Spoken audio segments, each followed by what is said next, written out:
What do you mean error occur? There we go. We are live. All right. Canada, You guys excited for this final season of America? Canada. Canada. Yeah, Yeah, buddy. buddy. Coming in to save the mother freaking day. Yeah. Canada. Yeah, guy. I Freedom is, I assume guess, what we're going to do today. I assume you guys all heard about this one.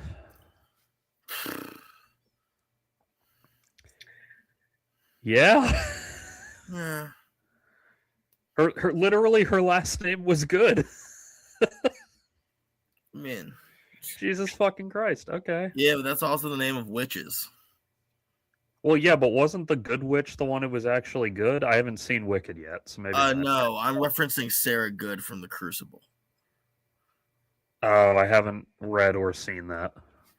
Oh, it's a bunch of pedophiles and weird people just excusing their behavior because they can't accept the kids want to go dance in the woods. Was Crucible? No, that was Anthem. Was Ayn Rand?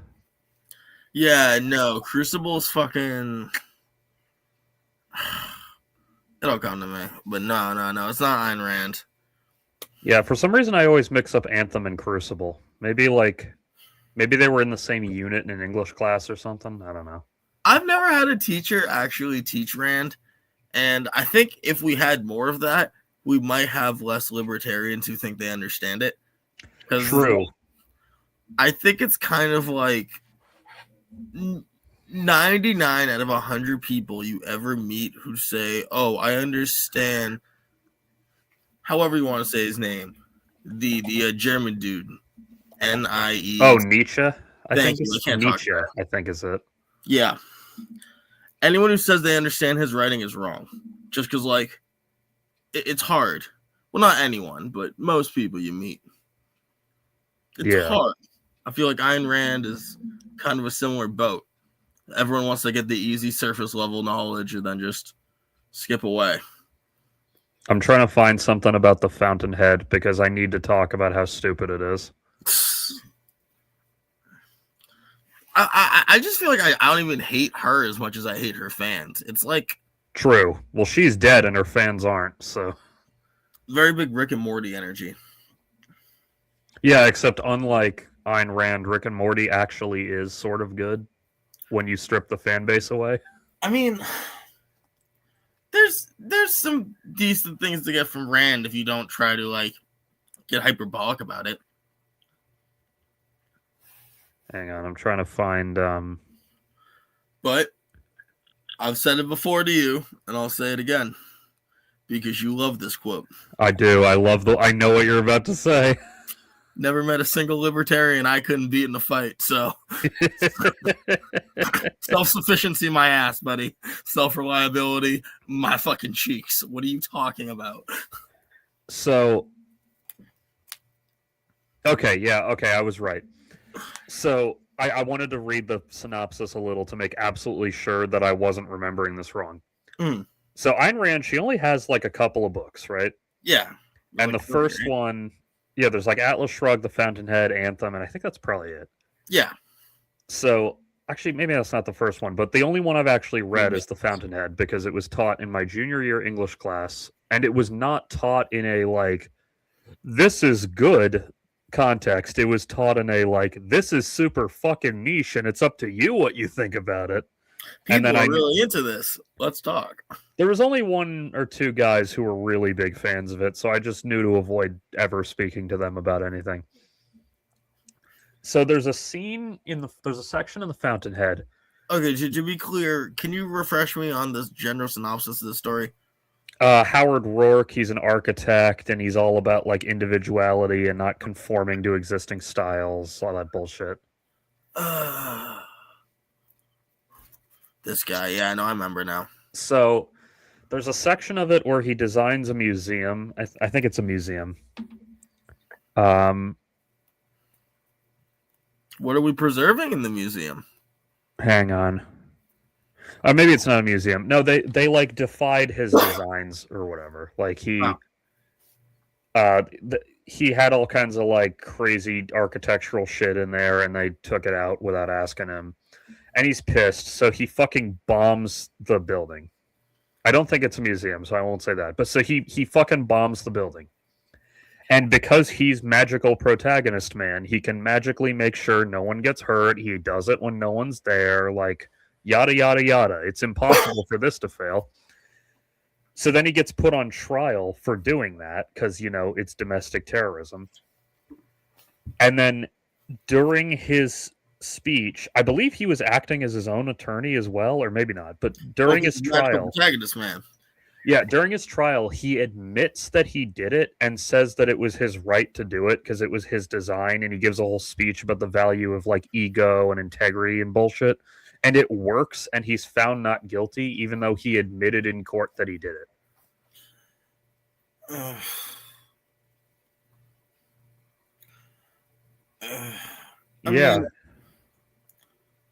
I really find stories like that fun because, like, you have never looked at anything outside your own bubble of experience from that story. It's kind of what I get. Accurate. Because, like, all right, let's just consider architecture and art here to make our lives a little easy. So we're telling me that an artist makes this piece and it gets changed by the people who own it and are like, yeah, this is the box we're going to put it in. And he's like, I'm mad. Let's take this out on the general populace and not really in any way affect the people who own it and then just make a grandiose fucking speech about it because I just need to show the people. Yeah. It's to the point that even Rand herself was like, well, yeah, it's more thematic than it is literal. And it's like, no, bitch, you just can't write. Your book sucks. If that's thematic, then fucking Fight Club is biblical. You're insane. Yeah, I hate Ayn Rand so much, and I'm glad she's dead. It tickles me that she died while collecting Social Security because she was all about how Social Security is the devil or whatever. See, I truly wonder if it's one of those where, like, she has some feelings and it gets, like, turned into this is all that she's about. No, it really was all she was about. She was very vocal about it. I mean, how do you not get called on that when you're living, man? I mean, she did, and she'd always have some kind of, like, hackneyed, cobbled together response about, like, the value of what she does, or it's a whole bunch of fucking bullshit. Oh, I'm special, so it doesn't matter for me. Basically. Okay, cool. Speaking of evil people, this ICE agent, whose name is Jonathan Ross, do with that information what you will. Junior? It just says Jonathan Ross. No, that's JR. That's Junior right there. Oh, true, yeah. Yeah, so anyway, last year, he got injured because his arm got caught in a car and he got dragged like 100 yards or so, not 100 feet, 100 yards. Jeez. That's very funny to me because fuck this guy. He's a murderous fucking psychopathic pig piece of shit. I mean, clearly didn't fuck up his shooting arm though. Now, cuts to his arm required 50 stitches. Oh damn! What a fucking tragedy. Wow. Yeah. Also, he had to shoot 3 fucking times, even though it was point blank, which is also embarrassing. But yeah, anyway, fuck this Jonathan Ross asshole. And I'm sure some of you can find out more information about him if you'd like. And I am going to say that I didn't do that. And that is all I'm going to say about it. I'm just going to say, from a purely efficiency standpoint, guy could probably learn a couple of things from the Charlie Kirk dude. I mean, 3 shots, take 1 person down in that amount of time. From like 3 feet away, yeah. We need to just get you on a range, buddy. Yeah, Tyler Robinson. Like, I don't know. All you motherfuckers need to get on the range.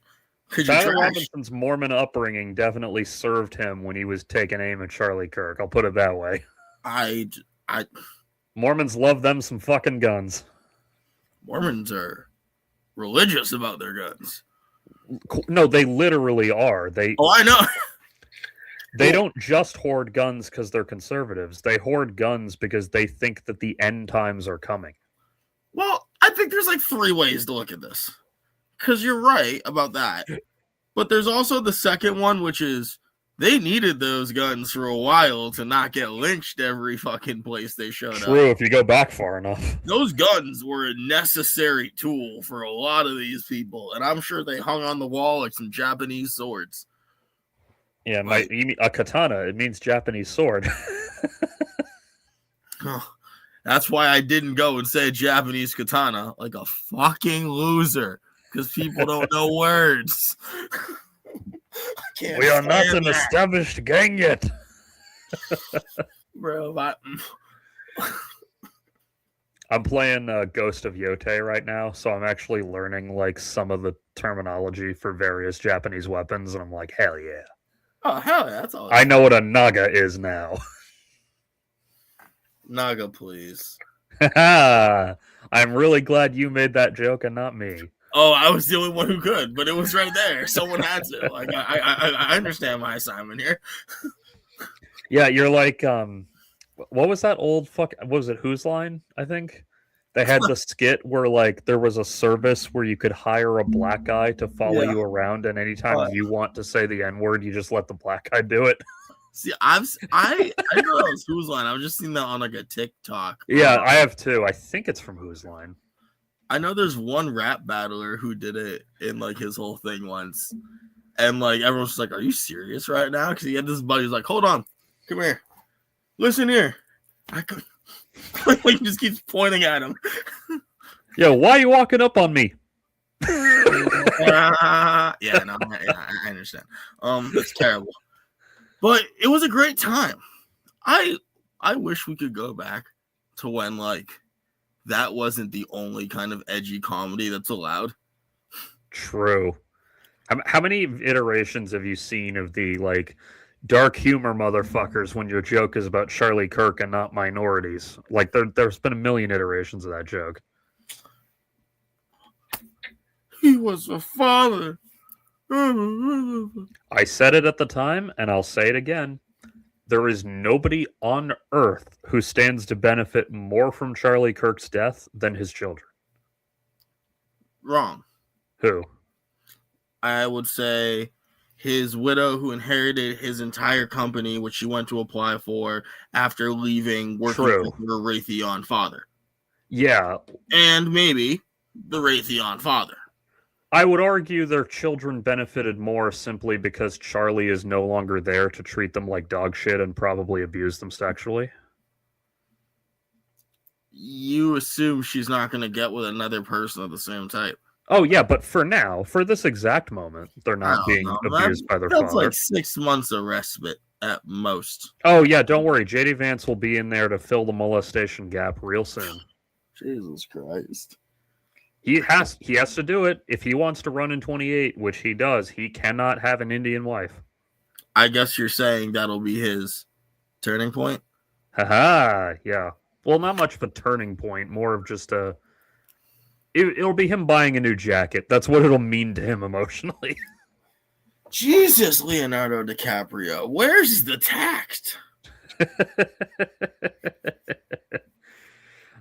We live in fucking clown world and we're all gonna die. Oh, shit. Speaking of clown world, so you got this AP thing up and it's got all these like actual stories and then it has The Pit Season 2. I don't know what The Pit is. It's a medical show, except with one key distinction. It doesn't suck like most of them do. No. This just in, folks. Are you dealing with so much trauma in your day-to-day life that you don't know what to do? Do you feel overwhelmed by the threat of death and maybe just the looming problems to your health, whether it be plastics or radiation or any of the growing problems that we find in our modern world? Well, now you can double down and watch a medical show where I'm going to let you know how bad it is. It's going to suck, and you're going to feel anxiety, and you're just going to worry about it. But we're probably going to have 2 doctors kissing, and that's cool, right? Well, they usually don't do that bullshit in The Pit, which is part of the charm. But you'll notice that I don't have my jar of edibles here, and that's because if I take an edible and then watch The Pit, there's a distinct possibility I have a panic attack. That's kind of what these med shows do. Well, most of them I don't get invested in because they're not good enough and or not realistic enough, but The Pit is both very good and disturbingly accurate to real life. There's only one medical show that matters. Which one? Question. Are you Superman? Am I Superman? No. Yeah. So you're no Superman?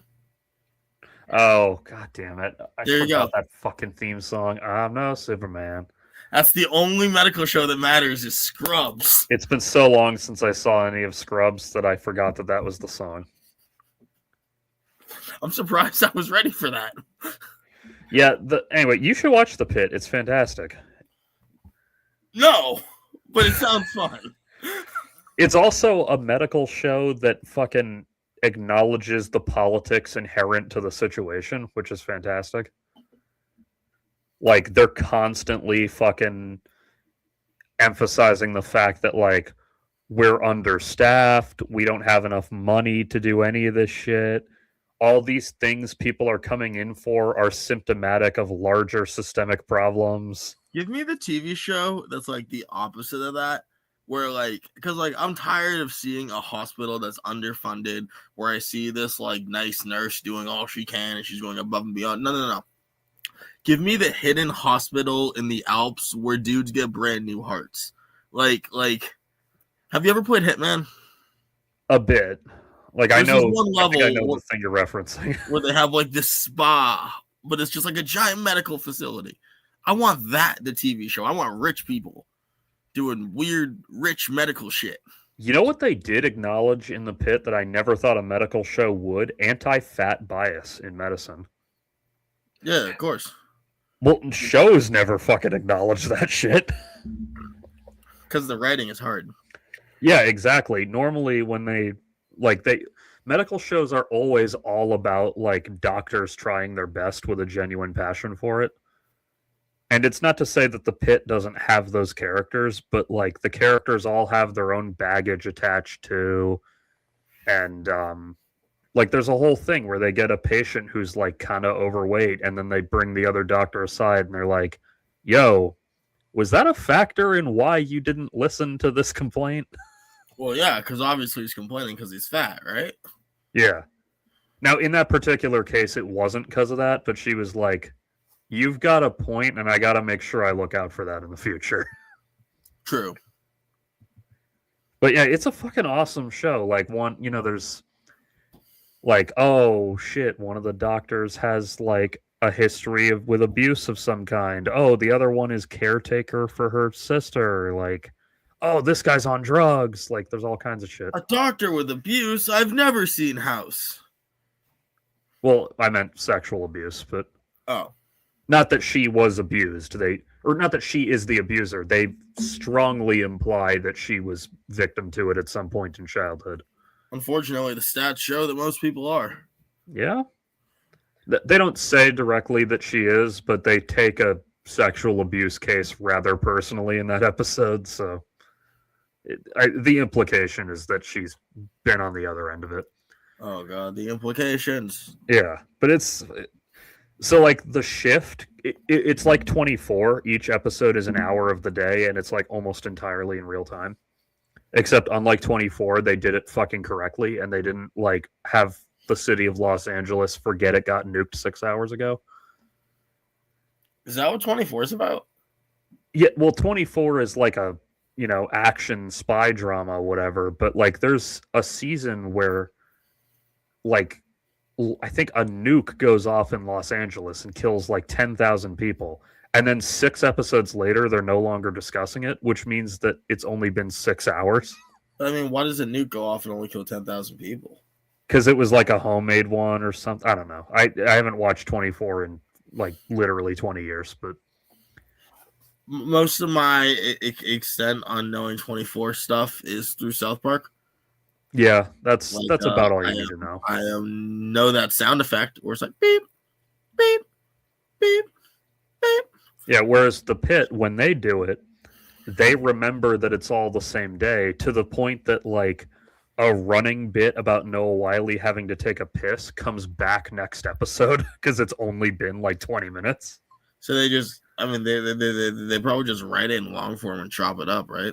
I'd assume. Well, I don't know. The structure is really tight, so. Okay. But it's great because, like, most of it takes place in the medical section of the emergency room, but then there's the waiting room. So sometimes we'll go out there and, like, oh yeah, there's the guy from 5 episodes ago. He's still here because it's only been a couple hours. Fair. And it's supposed to be a 12-hour shift, but then near the end, like I think episode 10 or 11, there's a fucking mass shooting at a concert nearby. You are hooked on this show, my guy. It's so good. The acting's amazing. It's funny occasionally, despite the subject matter. La loca. Every character is like super fucking dynamic. Like you instantly, yes, only Dr. King would have said that. And I don't mean Dr. King as in Martin Luther King. I mean Dr. Melissa King in the show. Or was it Melinda? I forget. Wow, so we're just rewriting Dr. King's legacy now. I get you. It's funny because she has nothing to do with it, but when they say Dr. King, you can't help but I have a dream that medical shows can remind me of mass shootings that I experience on a daily basis. I have a dream that one day a pretty white girl with glasses played by Bryan Cranston's daughter will have my name. That is actually true. She's played by Bryan Cranston's daughter. I mean, here's the thing. I think you mean my future wife, so Bryan Cranston can be my dad. Yeah, hang on. What's her fucking name? Let me find out. But yeah, anyway, like the characters. Roses are red. Smoking meth is bad. Acting is good. Bryan Cranston be my dad. Here it is. Her name is Taylor Dearden. And they do not have a picture of her up, even though she's actually famous now. So give me a minute to find it. Also, Bryan Cranston's dad was a film producer? That's cool. I didn't know that. Makes sense. Yeah, here she is. I love how much Bryan Cranston really blew the fuck up. He deserves it. Both for Malcolm in the Middle and for Breaking Bad. Who does she remind me of? Besides Bryan Cranston? Elliot Page. Yeah, I see a her little bit eyes of it. are. Yeah, here it is. Dr. Melissa King in HBO's The Pit.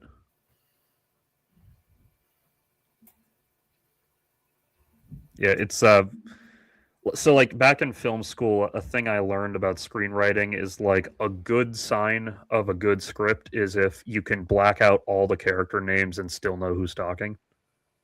Makes sense. And The Pit is one of those. Like when you hear a line in a scene, it's like, yep, only Melissa King would have said that line. Only Dr. Rabinovich would have said that one. Like, it's funny. That's kind of one of the tests I give when I'm watching random shows from overseas. Is sometimes I'll be busy and I'm like, all right, I have this dub going. Can I keep track of who's who with these terrible voice actors? True. I mean, I don't want to like give Joss Whedon too much fucking glazing because he turned out to be like a weird misogynistic creep, but when you watch like the first 2 Avengers movies and like the banter between say Iron Man and Captain America, it was good. Yeah, like, oh yeah, only Iron Man would have said that. Only Captain America would have said that. Whereas like, not that I hate Infinity War and Endgame, but when you watch them, like that Footloose was never the best movie ever made. Any character could have said that line. That's why I hate the new Spider-Man. It's not that Tom Holland is like the worst actor ever, but like the entire role that he's playing, none of his banter feels like it's from him. It's just, yeah. Well, hopefully with the new one, we'll get like some actual proper Spider-Man shit. It looks great from what we've seen. It's just gonna be like, oh, have you guys ever heard of this ancient technology called a floppy disk? Yeah, that joke was funny the first time they did it, and then it was mildly amusing the first time they did it. And they keep going. Yeah, they've done it at least twice, I'm remembering off the top of my head. I haven't like memorized the movies, so there might be more than just that one, but Yeah, I can't think of the specifics. I just know it's come up enough that I'm like, all right, is this all you do? That first one would have been funnier if they left out that really old movie and just said, "Have you guys seen Empire Strikes Back?" That is, Like that would have been a little bit funnier because then they're like, well, it's funny for Spider-Man to reference a movie. What's not fun is for you to make this weird age gap thing where Spider-Man's like, I feel like a child compared to everyone, but let me try to reach back. Do you know Michael J. Fox? Like it's dumb. It's dumb. yeah, like if he was referencing a comparatively obscure movie from that era, it would have been okay. But it's like, That guys, was it's fun. Empire Strikes Back. Everyone knows it. It it's very much like, oh, these new kids don't know stuff. I bet they don't even know what insert thing is. Yeah, like it would have. If you wanted that part to land, it would have been better if it was like, there's this movie from the 80s called Legend or whatever, like something that people have heard of but is obscure enough that it's possible that the person he's talking to hasn't. I mean, it would have been funny as shit if he goes, y'all ever seen the Holy Mountain with the ants? Never mind. And then just stomps the thing. Like, Hang on, I need to look this one up. I don't think. Oh, okay, yeah. Here it is. All right, yeah, I'll throw that in my watch list. Yeah, that one's one of the like more obscure movies I think people overlook, but it's real good. They gave that guy the original contract for Dune. I Yes, think. they did, which is such a famous story. There's an entire feature-length documentary about it. Yes, there is. He also made Metropolis. Cool stuff. Yeah, you know that he do you know so I think the doc talks about this, but the doc was made long enough ago that the current Dune movies didn't exist. So, you know the actress who plays the Reverend Mother in the new ones? Yeah. So she was actually supposed to be Jessica in the Jodorowsky Yes. 70s one. Do you know why she backed out? Did Jodorowsky want to fuck? I mean, maybe, but that's not why. So he had a scene in his script where basically to demonstrate the absurd, like unquestioning loyalty of his soldiers, Baron Harkonnen orders 2,000 of his soldiers who are gathered to all drop trow and take dumps, like on the floor right in front of them. And Charlotte Rampling read this and was like, "Hey man, what the fuck is wrong with you? I don't want to be in this movie." So I'm just gonna throw this out here from like just a logistical standpoint. Not everyone's got to go. It would have just been more impressive to have 500 of them off themselves right in front of me. Yeah, like that would be an awesome fucking gesture. Dude, like you, 500 you, entire army, all of you kill yourselves right now. Yes, sir. That'd be sick. Oh, I also forgot that Jodorowsky cast his then 12-year-old son to play Paul, and he put him through like several years of super intensive martial arts and acting training for nothing, ultimately. I mean, so he, not to be that guy, but so he raised a fake messiah to play a fake messiah, so he kind of did it. Essentially, yeah. So I mean, good job. Hang on, I'm trying to find a particular thing.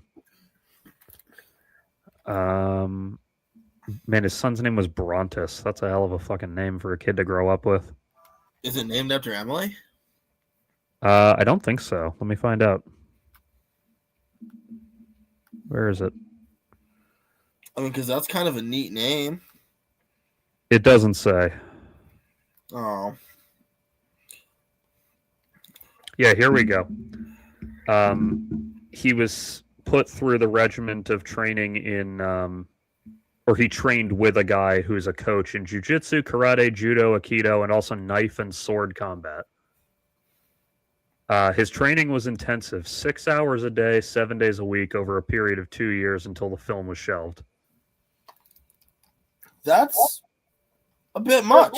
Yeah. I And, don't think I'd enjoy that. and as an adult, he played Nicholas Flamel in one of the Fantastic Beasts movies, I guess. That's his first ever blockbuster role. I've never. Wait, did I see Crimes of Grindelwald? I might have. I know I The saw fact that that I one. don't remember. Wait, no, that's the second Fantastic Beast. I did not see that one. Yeah, I saw it like on HBO, half paying attention. I just remember specifically from that the conversation where it's like, all right, so Voldemort's like really bitch made compared to anyone else doing anything here, huh?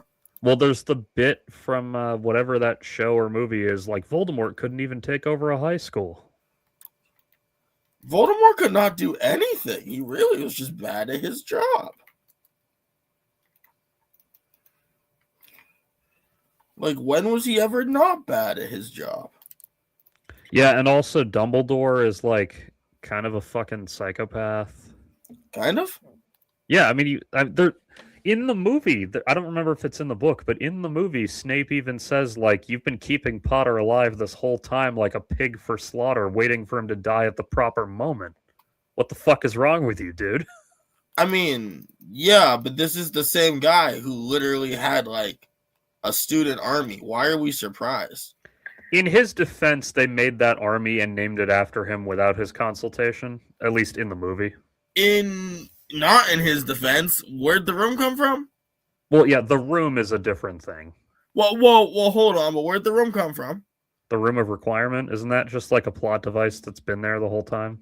Yeah, but isn't that like the meeting place for the old Order of the Phoenix where like him and his parents were just doing weird punk shit?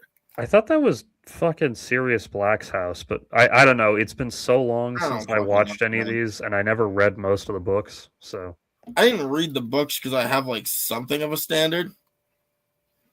I read the first couple when I was in like third grade, Okay. and I was like, yeah, he's all right.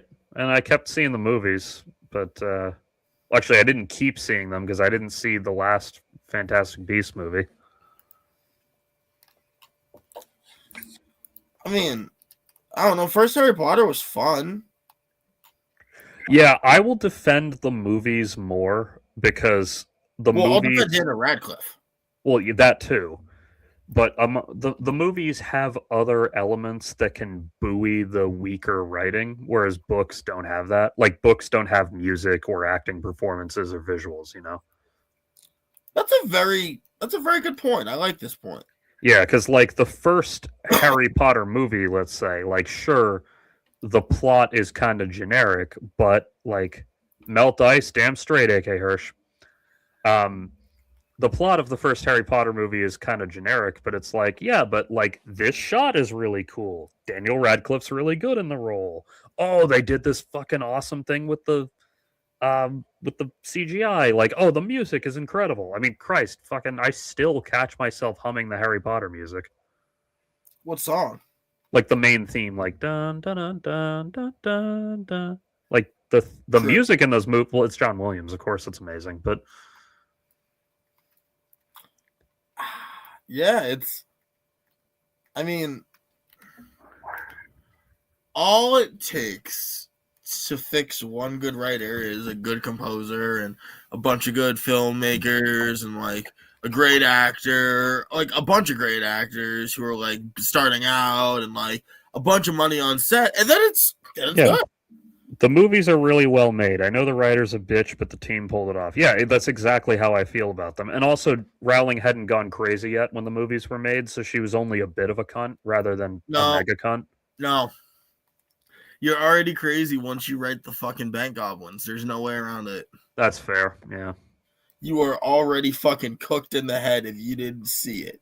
So that was the first, like, did you realize Harry Potter's super problematic thing anyone ever pointed out to me when I was like 15 years old?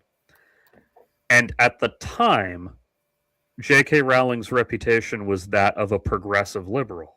So I looked at that and looked at the, frankly, in hindsight, obvious anti-Semitic banking goblins, and I thought, yeah, that's kind of bad.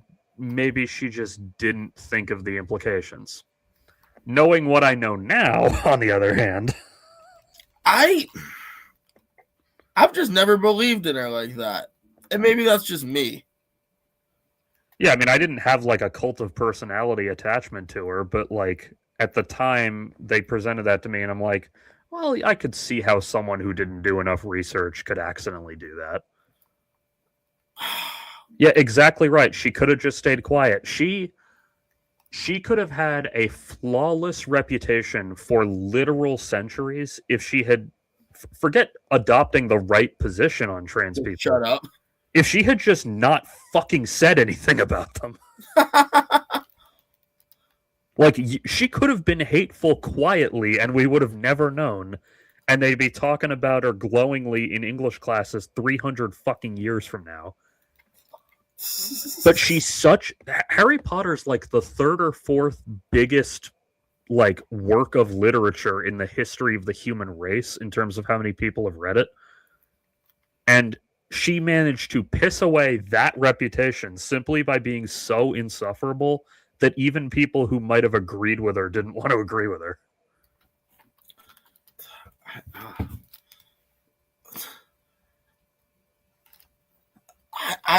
All I know is Cho Chan. Yeah.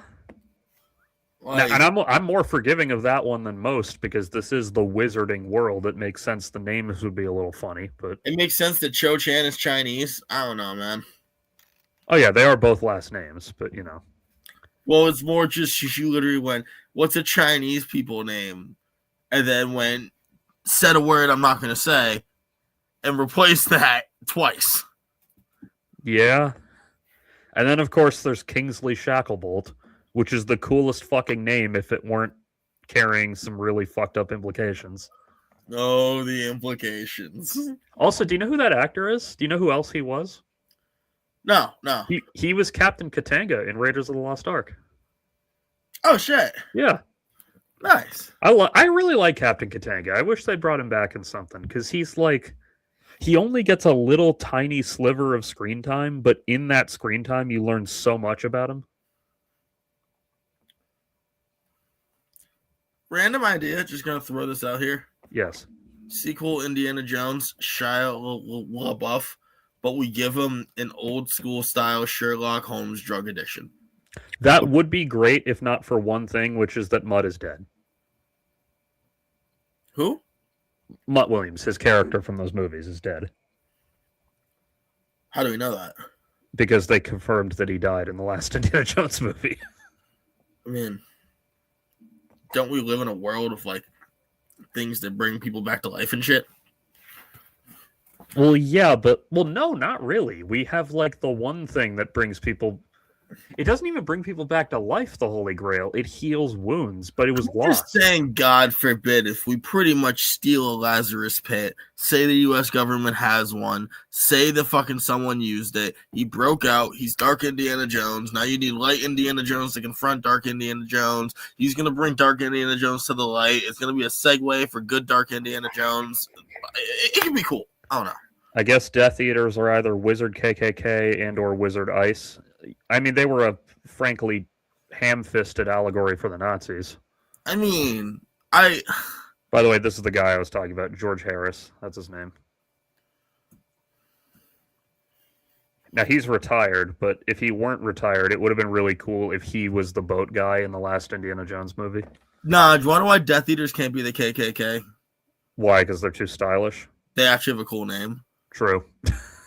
I was going to say because they're too stylish. There ain't no Death Eater, Cyclops, Grand Wizard times 3, okay? Like, well, I remember people used to, because like there's a million people out there with fucking Harry Potter tattoos. And some people used to get the Death Eater mark tattooed, and other Harry Potter fans would like look at them funny. And I used to make jokes about that, but now I'm like, maybe you were onto something. Nah, actually, like if you want to like something and hate the fandom, that's pretty funny. Literal Grand Wizards, true. Literal Grand Wizards. I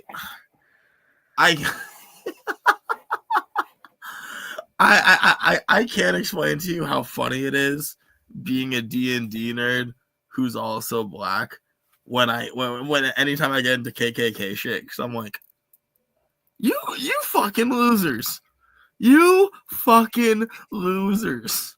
I really do appreciate that every single time you meet the Klan in Red Dead Redemption 2, if you just sit there and don't do anything, they'll all kill themselves by accident. As it should be. Have you played it or like seen the stuff I'm talking about? I've seen it, and I've also seen that there's one guy in the entire game who you can just kill without any moral recompense. The eugenics guy. Just so happens it's the same guy. What? I don't know. It's to the point that the guides, like people telling you how to do certain challenges, sometimes say, drag him along your car. Yeah, yeah, exactly. The eugenics guy is great for this because you won't lose any honor or attract police attention by doing it. Because you don't lose honor by killing Nazis. I think you do if you kill the Klan, or maybe you don't lose honor, but like the police will come if you're not. Yeah, because like the Klan people take off their robes and they're normal human beings. Yeah, I don't know. I just know that every time I found the eugenics guy, I'd kill him, like for fun. And the second time I did it right in front of a cop, and he just goes, "God damn," and then just walks away. God damn.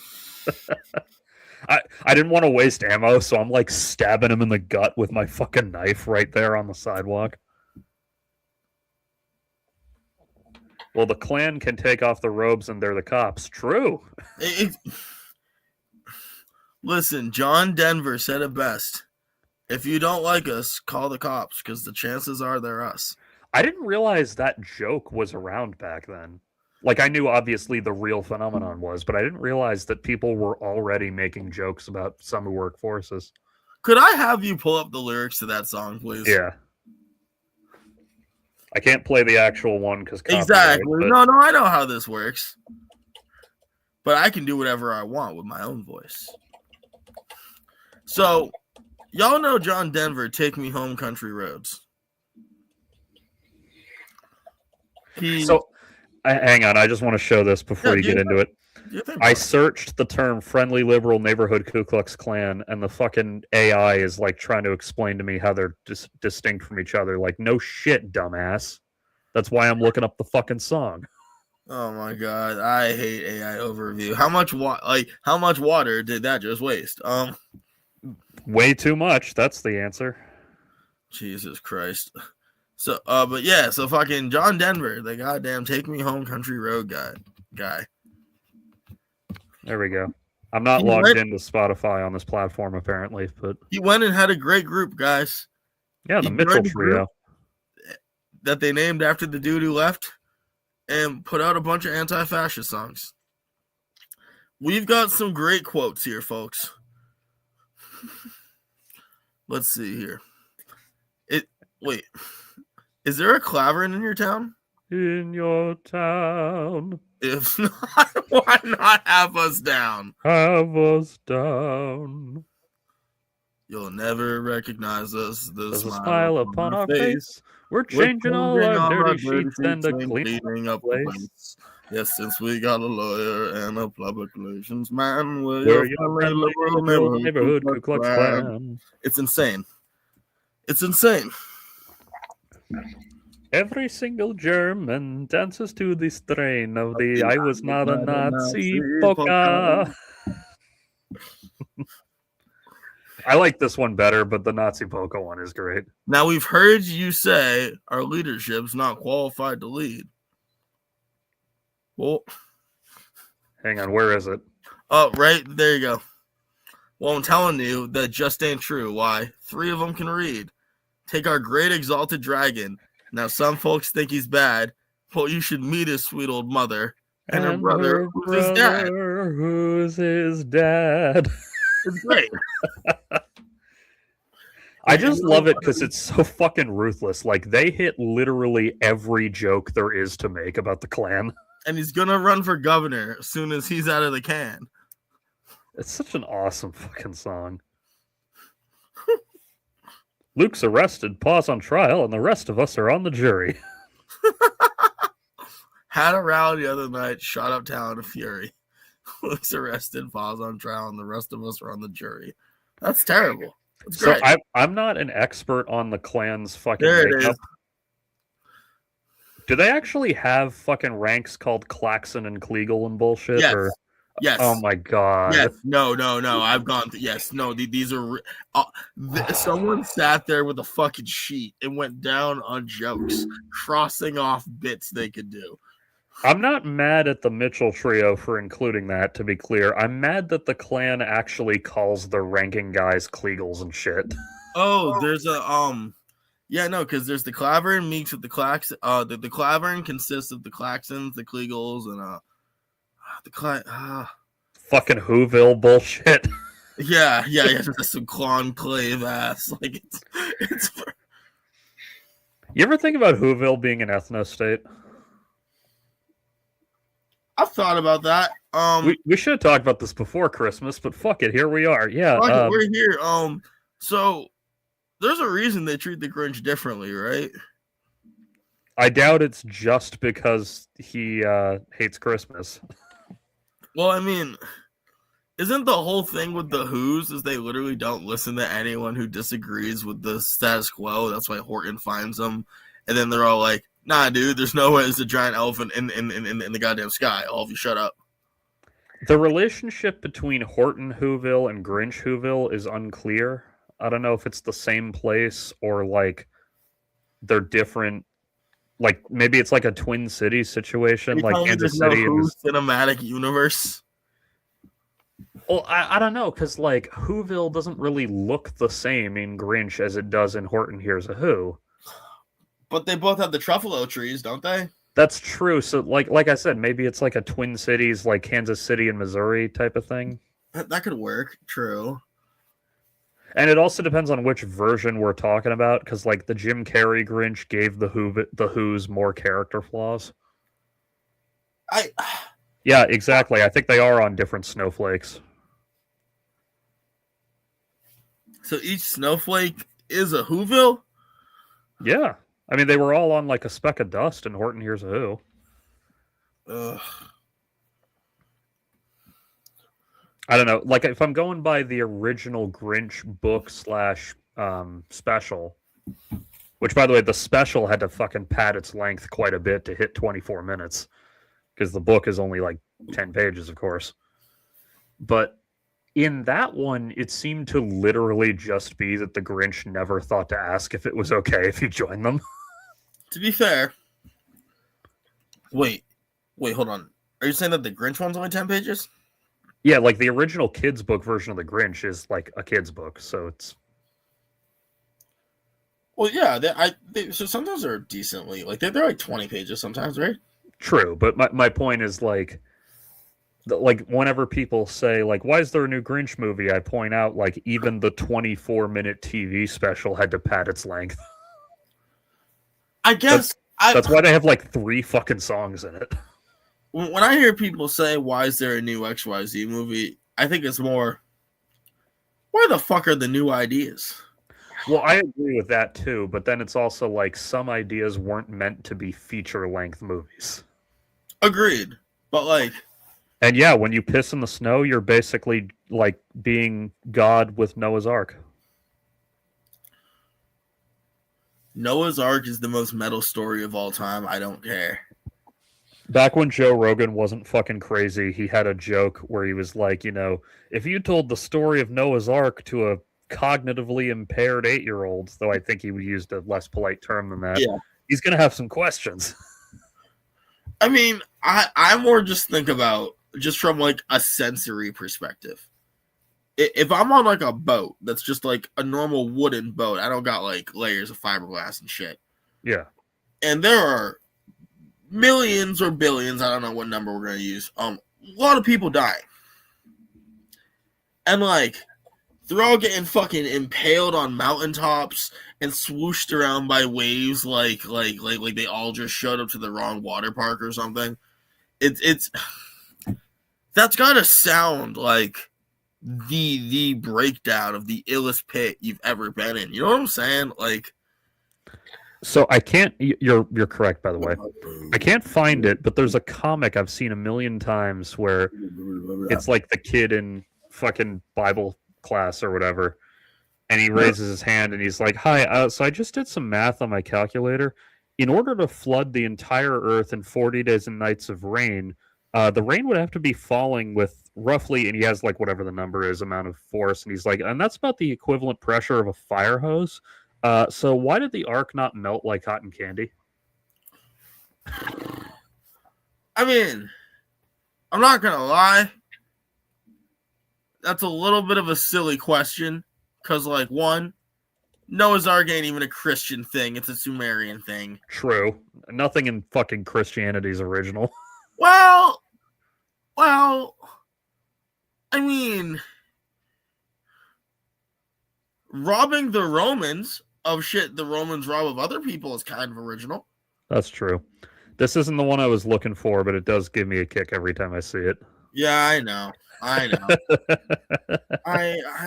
know. But like, listen. People were bad at drawing. I don't know what to tell you. I did have that when I was in CCD as a kid. What, that exact one? I'm pretty sure. That's awesome. Also, CCD was fun. You know what animals like to eat, Nick? Each other. Yeah, animals really fucking love eating each other. Not gonna lie, I actually did go through this question in CCD because, like, I went through a decent amount of reasonable questions as a child. Yeah, my mom fucking, I don't think she literally got kicked out for that, but well, I'm the extent of what happens when you can, but also just wait. Oh, he's on mute. Am I on sorry. mute too? My friend is in town for a weightlifting competition, and so he's hanging out in the room, and I was like, you're allowed to sit in my chair. Does he even lift? Yeah, he does, and it's insane, the things I've witnessed this motherfucker do. Tell him I want uppies. I will. That's the best thing to say, you know what I'm saying? I'd invite him over to say hi, but I don't think he wants... Oh, no, here he is. We won't be able to... Well, he won't be able to hear you, but... This is Connor. He's a good friend. Uppies! Oh, you did hear. Okay, good. Yes. You understand. Oh my god, this Spartan absolute man beast. I love this. Yeah, next time you're in town, I'll have you meet Connor. He's a good friend. Hell yeah, also nice ink, my guy. He said nice ink. Oh, he's Irish. Me too, bud. He said he's Irish, so am I. Yeah, uh-huh. At least unlike Graham Plattner, he didn't have to get that to cover a fucking Totenkopf. No. You can tell when people put it in a certain place, and that was like they're just being Irish. It's like hell yeah. That blanket is clean. You don't have to worry about. No, bring it over me. Oh, okay, good. That was joyous as shit. Also, did I miss the part where we bitched about the fascist admin killing people? There's not much to say about that, AK Hirsch, other than like, yeah, it's evil, and I mean, the title of the stream says a lot. I mean, and yes, I'm also still rooting for Graham Plattner, even though that story is really funny and embarrassing. What story am I misunderstanding? That was the one I told you a few weeks ago, where like Graham Plattner, he had the Totenkopf tattoo because he was drunk and had no idea what it was. Oh, yeah, no, okay, that's a lie. I don't know. Like, I could see a guy who's not into history not knowing what the Totenkopf is. But like, okay, here's the thing. I'll go on the record. I can show my tats today. All right. Well, fun. Any tat I've ever done has been designed from a point of like, I know what I'm doing. I don't just put random shit on my body for no reason. That wouldn't be fun. How did the military not catch it? Well, in the U.S. military, having a Totenkopf is a feature, not a bug. And also, he was already in for like several years before getting that tattoo. Nah, dude, because the military is actually supposed to take out, like, if I can get your ass if you have any hate symbols. True. Now, I have actually seen the tattoo, and it's so kind of not well done that they probably just didn't recognize it as a Totenkopf. Okay, that makes a lot more sense. Yeah, here, let me pull it up if I can find it.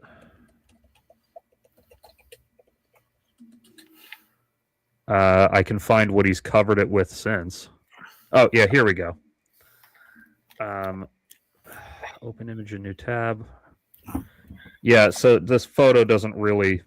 Well, I mean, I guess it kind of does. Like, see how that's not exactly a clear picture of a tattoo, you know? What I'm hearing is he didn't even pay for good shading. Well, no, he was drunk on shore leave in Croatia. He just got literally the first one that he and his friends thought, look badass.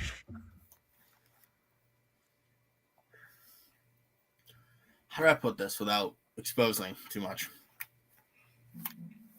Well, that shouldn't stop you from getting a tattoo with good lines. If anything, his drunk ass should have been able to sit there pretty still and have something good. So either absolute trash artist, and it's like, what, did you pay $10 because you're like a bitch? Or he also would have done it like 20 years before this photo was taken, so it's probably like faded and gotten a little messed up with time too. Oh yeah. Oh, okay. He don't take care of himself for shit.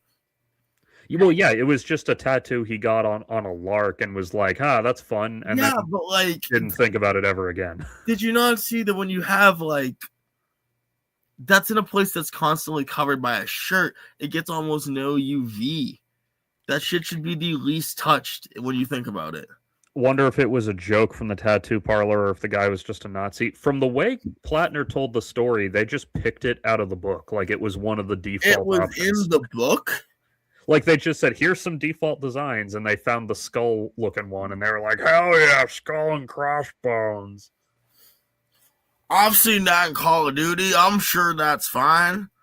I mean, like, really what it boils down to is it believable that a drunk 23-year-old Marine would get that tattoo in Croatia having no idea what it meant? And the answer is, yeah, it's kind of believable. I think he'd get called on it so quickly and get that shit covered up the next day with another, like... Maybe. I don't know. The point is that the person he's running against is a demon from hell, and he isn't, so I'm still supporting him. True. Until he does something evil, in which case... See, unlike conservatives, I'm not in a cult. So when John Fetterman started acting like a lunatic, I stopped talking up John Fetterman. You're not a cult? No. I wish. What? I wish I had cult-like devotion for my followers. Wait, but why did I join the Sea Org then? You joined the Sea Org for the pussy. My guy, Sea Org's a child organization. You back that fucking statement up. Wait, then what's the other one? I thought Sea Org was the adult one. Sea Org is mostly kids and a couple guys. Hang on, I might have Okay, I swear to God, I thought the Sea Org. No, it says on Wikipedia the Sea Org is the senior most status of staff within Scientology. Okay, yeah, senior, like not the way that, not like age senior there. Well, I know not age senior, but like that implies to me that you have to be off with just Elron and a bunch of fucking underage people. Oh well, yeah, true. Okay, in that case, you didn't join the Sea Org for the pussy. You joined the Sea Org for the career connections that will get you the pussy. Sorry, I was like, I am not getting attached to Elron's sex boat. No. Fetterman was an ultra-Zionist before the election. He had supported Israel in the past, yeah, but I think we were all like assuming that when the big one happened, he'd go, oh shit, that's not great. Man, I mean... How many decades of slowly taking land need to happen before? I agree. I'm just saying, like, still a problem. I don't know. I knew he had some problems in the past, but I was hoping that when it became relevant, he'd adopt the right position. And instead, he fucking handcuffed himself to the dead hooker that is the wrong position. When do you get to upgrade to be a smoke monster? I don't know. I'm not a member. Wait, smoke monster from what? I think he's referencing Lost, but I don't want to look like an idiot and not get the joke. Oh. Is Lost the thing where it was all inside that one kid's snow globe? No, that was another medical show. That was St. Elsewhere. Okay. You know what's funny is that kid's name is Tommy Westfall. Wait, is Lost the one where they were all asleep on a plane the whole time? That's one of the many theories, yeah. Okay, sorry. I just knew that there was one of these things, and I had to get it out before I was gonna lose it. So the kid from St. Elsewhere, his name is Tommy Westfall, I believe. And St. Elsewhere used to do like joking, tongue-in-cheek crossovers with other shows all the time. Like Huh. if they need, like, because they're shot on the same lot as whatever, so like, oh, we'll have Duchovny walk in and not say his name, but he's dressed like Mulder. Like they do shit like that. Hmm. Not, I don't know if X-Files in particular was one, but so because of that and because of how many crossovers those shows have then had, someone did the math and determined that like 65% of all of American TV takes place inside Tommy Westfall's head. Oh my god. Hang on, let me.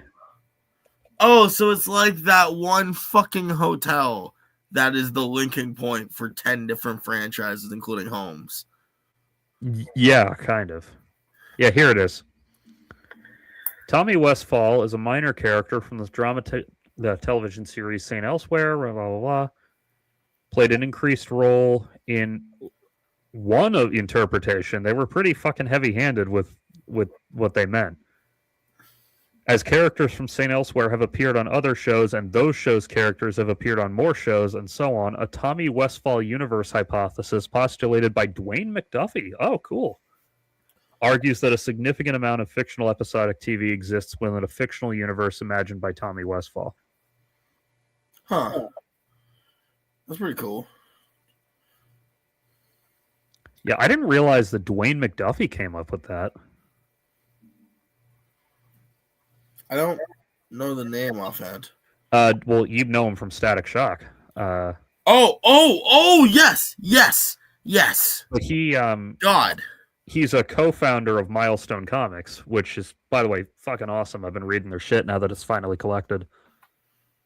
And so he created or co-created Icon, Rocket, Static, Hardware, like all those guys. Oh, he also worked on the greatest JL of all time. True. And for some reason, he was like one of the chief creative guys on Ben 10. Wait, he's the reason the Ben 10 sequels turned the fuck up for no reason. He's certainly one of the reasons, if not the sole one. He also inexplicably is the half-brother of Keegan-Michael Key, which Keegan did not know until after he was dead. That's fucking nuts. I forgot about that. Yeah, Dwayne McDuffie's awesome. This is a old photo of him. God damn. See, that's why I hate not being good with names. Yeah, I don't know why, because he didn't create Ben 10. The Man of Action guys did. So, but for some reason, he was hired on as like one of the main showrunners on Ben 10 for a while. Did you watch the various Ben 10s? I watched until Omniverse. I watched a fair deal of Omniverse. I just got sick of it eventually.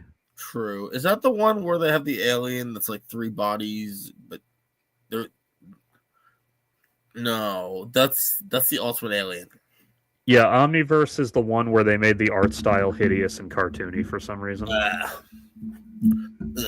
then I never watched the Ben 10 reboot because by the time it came out, I didn't even hear about it.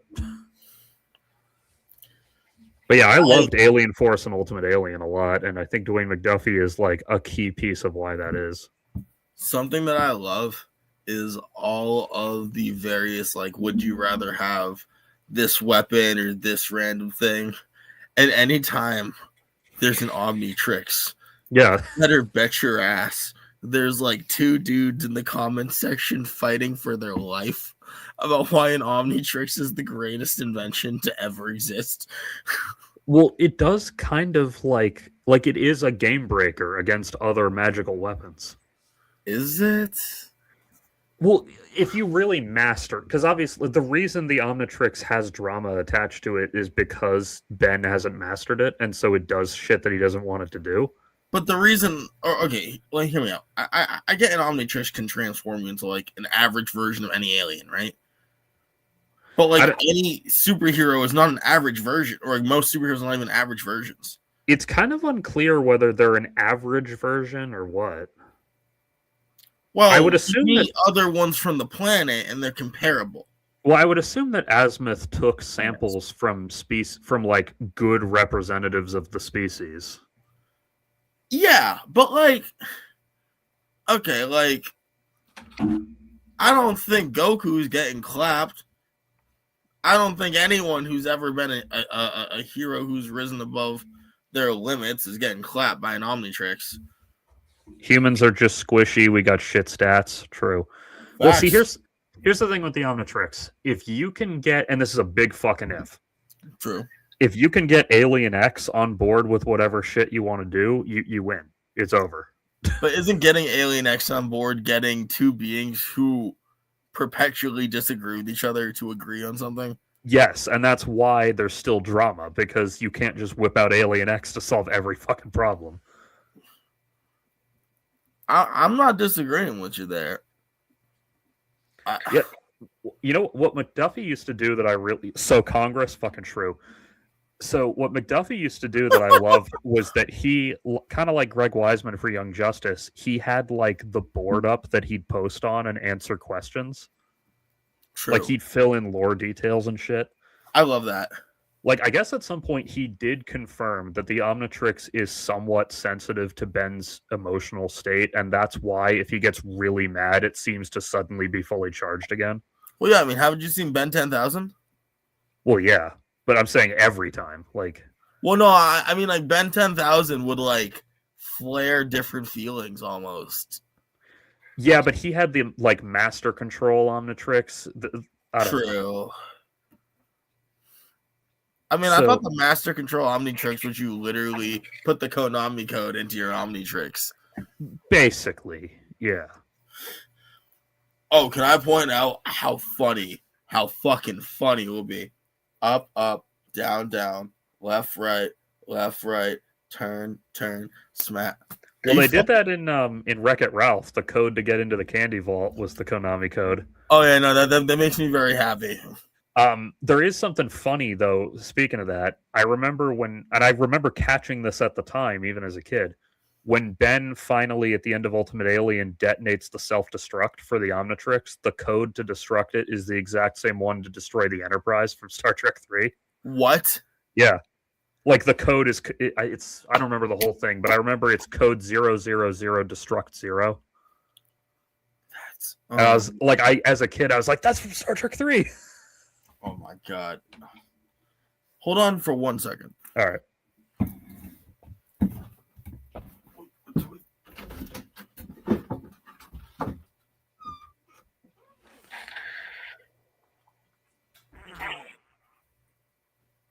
Oh, fuck me. How's everyone doing tonight?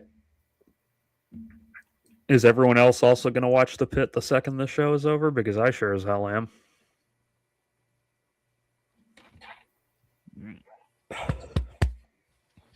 Excuse me.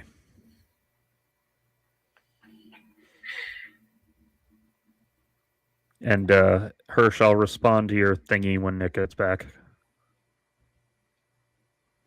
Playing Miles Morals. Yes, Miles Morals is a great game. And good for you for playing it, apparently for the first time. Good God. Oh, yeah, it did take that long to get onto PC, didn't it? That makes sense. Yeah. Okay. I forgot that they were still porting shit over to the PC. And I also forgot that it took them so long to do that one.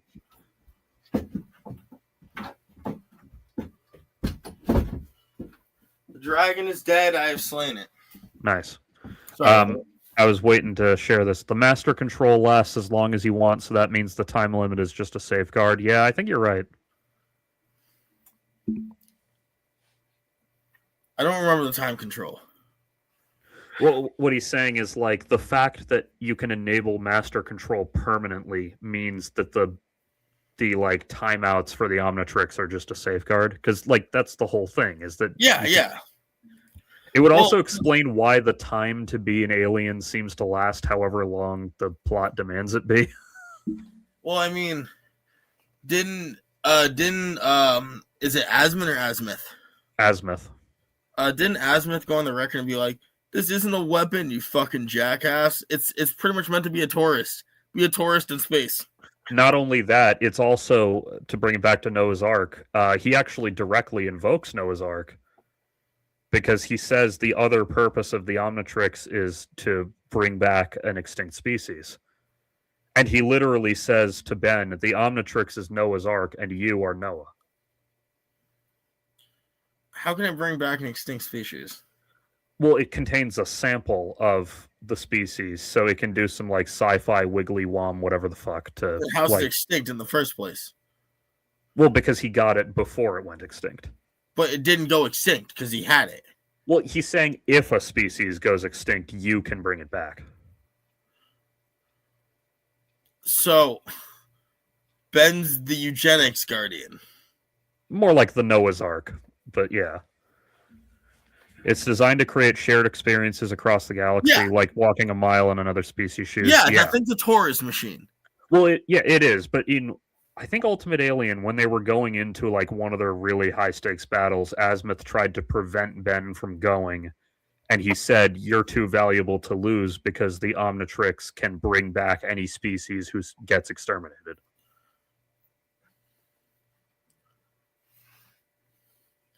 So I'm rusty as hell on my Ben 10 lore. So am I. I only remember that one because I saw a clip of it on fucking YouTube Shorts like a year ago. What do the plumbers end up doing? The plumbers are space cops, basically. So they run Earth and they're space cops. Well, they don't run Earth. They just have members from Earth. But, like, aren't they shadow government with extra steps? They're not formally part of the government, but I think... No, shadow government. Well, what I mean is I think if you get high enough up in the U.S. government, you are aware of the concept of the plumbers, but they're not actually a government body. At least not our government. Yeah, they're like the Nova Corps. They're powerless Green Lanterns. Powerless Green Lanterns. Speaking of, I know that fucking Omniverse eventually revealed that the awesome backstory about Kevin's dad was bullshit, and I was like, fuck you. I liked that. I liked the notion that Kevin's dad was a fucking plumber who died to save Max. Like, I also like the idea that it's bullshit, though. Like, bro, you're a child. I don't know what the fuck you want. Well, it was literally like an implanted memory or some shit. Like some psychic alien implanted a false memory in Max's head of Kevin's father. But that's fucking stupid, and I don't like that. Yeah, that's a little lame. Especially because Kevin's my favorite fucking character in that franchise, so I don't... 11? Yeah, I love Kevin. I love that his name is literally Kevin Levin. Okay, as a kid, I remember being very upset with him because I was like, damn, you are a not good friend. And as a person who's had not good friends as a child, that hurts me. True.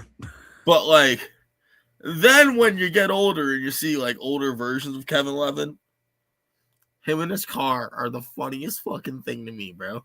Well, I just liked, because the whole first, like, I guess all of Alien Force, I was wondering, like, why is he good all of a sudden? Like, I still loved his character, but I thought it was kind of like weird writing. Yeah. And then they eventually reveal that no, using his powers on energy literally fucks with his brain. And I was like, oh, that's why he's such a different guy now. Yeah, he's off of heroin.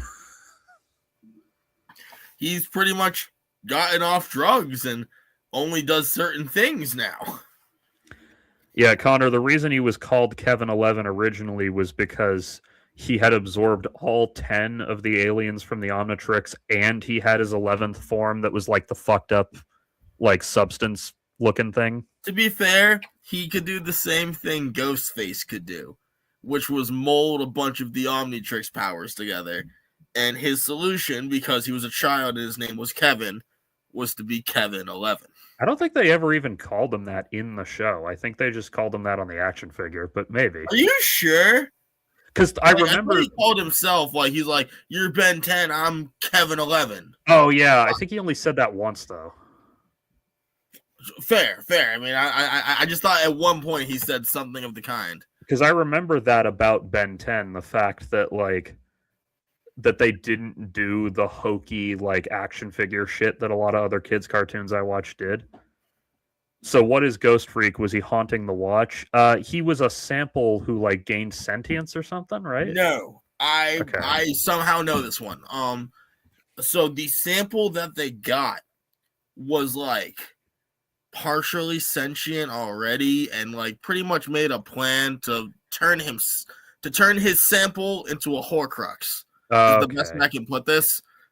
So then, like, he's living in this sample, and Ben uses him, and then he's slowly getting back his personhood or whatever.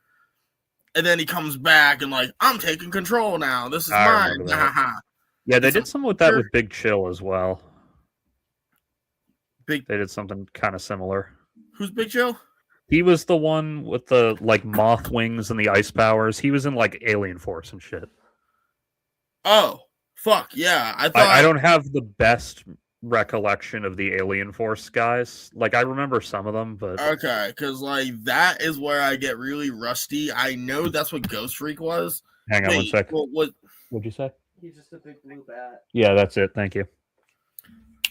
Yeah, said he's just a big blue bat. There we go. Yeah, Big Chill had babies. I remember that one. Oh god! Wait, so you can impregnate someone while being Ben 10 and doing Ben 10 shit? No, it's the other way around. I guess Big Chill species reproduce asexually. Oh, because Ben was like pregnant. I remember that was an episode. Well, actually, speaking of Ben 10 aliens that reproduce asexually, what about the magnet guy? That's a good fucking question. What about the little magnet guy? Or that stupid one from Omniverse who's made of Lego bricks? Like, how the fuck does that work?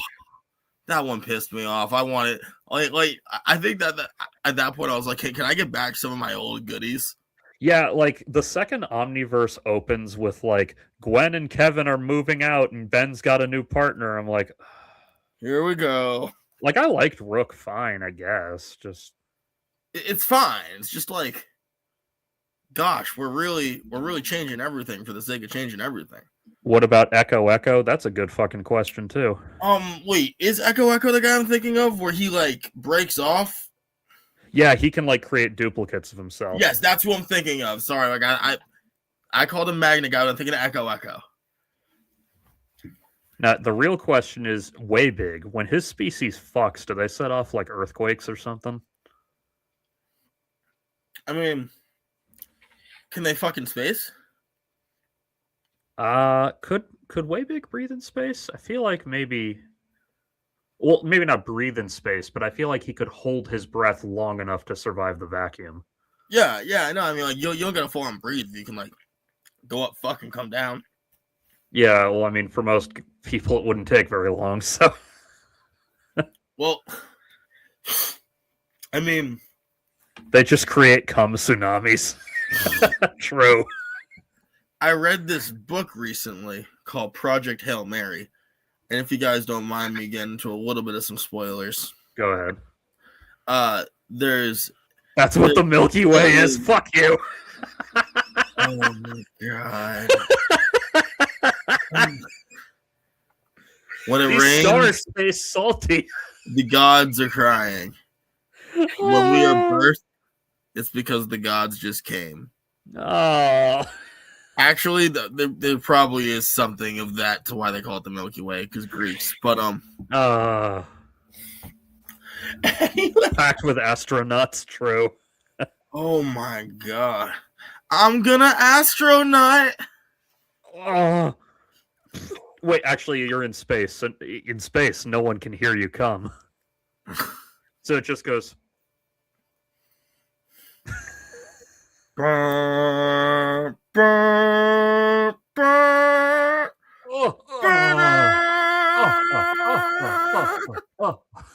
Boom, boom, boom, boom, boom, boom, boom. You're in zero. It's zero gravity. You don't even have to actually fuck her. You can just jack off, and then she can float there, and it'll just float right in. See, we already had turkey basters. Why are you trying to take the fun out of this? Well, because it's in space. You don't need the turkey baster. Why are you trying to make a celestial Jesus where they don't fuck and she still gets pregnant? What is wrong with you? Anyway, what do you want to say about Project Hail Mary? He's like, "Oh, Celestial Jesus, I'm out." That's what I'm calling it. Yeah, But, what's our goal with this? That's what I realized about 3 seconds ago. well, goal was imagery, good imagery. But True. so anyways, there's this species called astrophage. Okay. And it's pretty much a microbe, like an algae style thing in space that feeds off the energy from the sun. And our astronauts trying to find a way to get rid of them. So they travel a couple galaxies over, cryo chambers, yada yada, sci-fi bullshit, whatever. Yeah, so it's been like 4,000 years or whatever.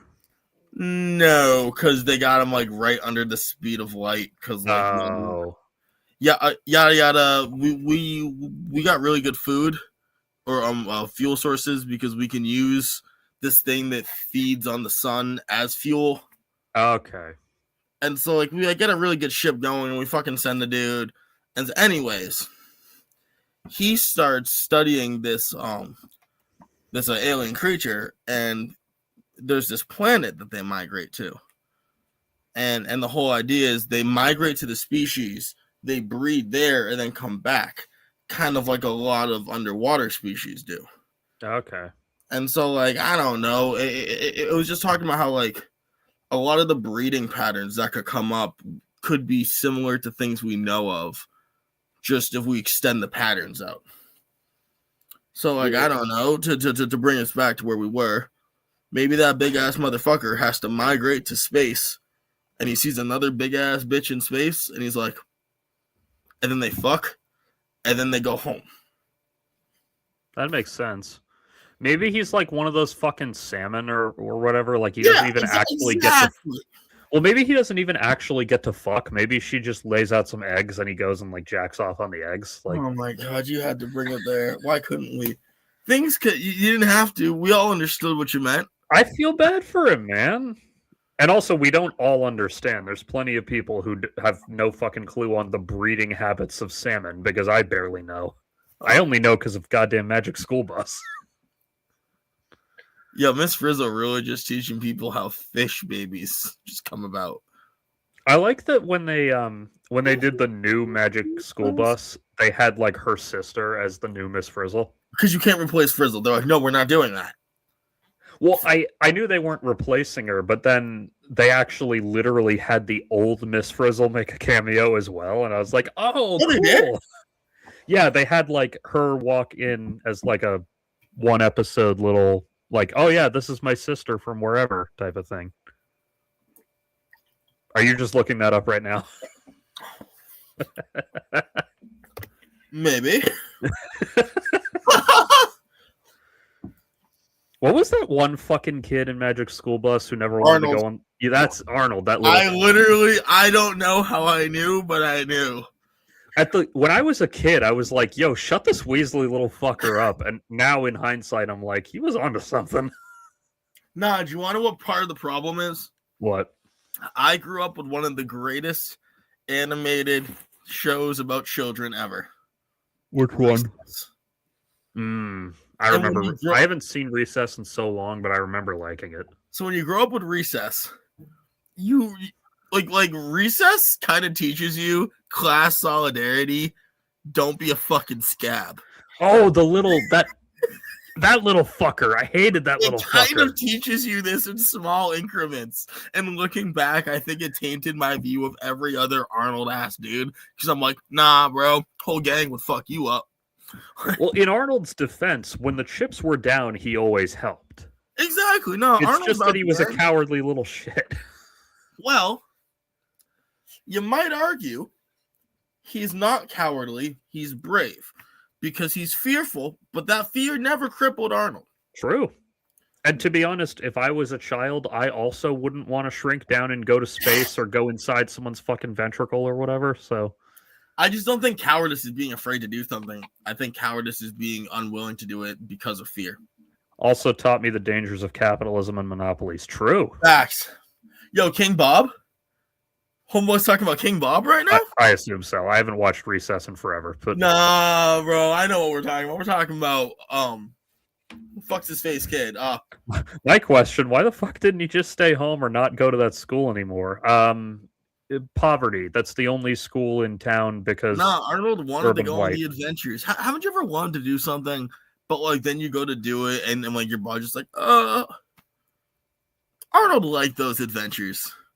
Speaking of Arnold's, y'all remember Hey Arnold? Oh yes, I do. I remember Hey Arnold. Yeah, did you just call me a fucking football-headed kid? I love that not many brain cells since Woodstock joke that everyone talks about online. Like, I mean, I still to this fucking day, I would pay so much money to rent out what is Arnold's room. Don't give a fuck. Do not give a single flying with fuck the skylight and shit. with the skylight. I have a skylight in my room, and I remember I told you that, and you were like, "Fucking Hey Arnold ass motherfucker." That's immediately what I did go to. Talking about boing head ass. Motherfucker had a magic bus in his classroom with an LSD teacher who puts a lizard up her lady bits. I don't remember that last part, but I'll take your word for it. Well, okay, so the lizard climbs between her tits and disappears sometimes and then reappears out of her clothes. So I get where they're coming from with this. Yeah, that's fair. Yeah, no, I get where they're coming from with this. This is not out of nowhere. That lizard was kind of going up lady bits. Look up Meat Canyon Magic School Bus. I'm not going to do that, but thank you. I think I've seen that one. I'm pretty sure I've seen that one. There is that one Justice League Unlimited episode, because we were talking about it earlier, where what they're doing something and they need the Atom to like shrink down or whatever, and Wonder Woman's carrying him there, and during the fight she just goes, "I'm sorry, Dr. Palmer, I need both hands," and like puts him in her cleavage. Do you remember his face? Because he makes the face. He's like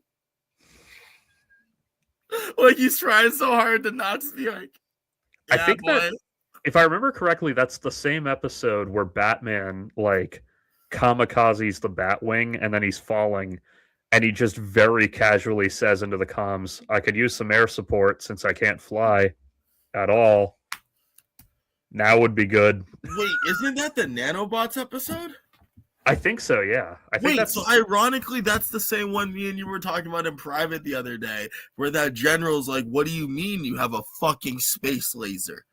What? Since when have you had a space laser aimed at the United States, Batman?" He's like, yeah.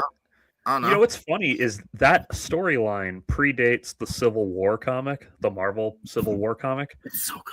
And their initial idea was to do a more Civil War-like thing. Like they were going to have Batman side with Cadmus, and they realized they couldn't do it because they'd either make Batman look like an asshole or make the rest of the Justice League look like assholes.